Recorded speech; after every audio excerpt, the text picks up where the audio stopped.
பயிற்சி 4.3ல ரெண்டாவது கணக்கு மதிப்பு காண்க. அதில் first tan inverse of tan of 5/4. Second கணக்கு tan inverse of tan of minus /6. தீர்வு முதல் கணக்கு tan inverse of tan of 5/4 is equal to tan inverse of tan of the 5/4 நம்ம எப்படி எழுதலாம் அப்படின்னா 5 plus /4 is equal to tan inverse of tan of 5/4. இது ஏன் அப்படி கிடைச்சிருக்கு அப்படின்னா tan of 5 plus theta is equal to tan theta. தீட்டாவுக்கு பதில் என்ன இருக்கு /4, அதனால tan of /4. The /4 belongs to open interval minus /2, /2.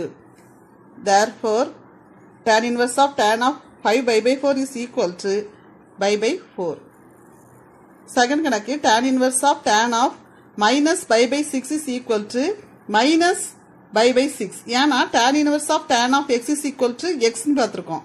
அதனால xக்கு பதில் இங்கே என்ன இருக்குன்னா minus /6 இருக்கிறதுனால இங்கே ஆன்சர் வந்து minus /6, which is belongs to open interval minus /2 to /2.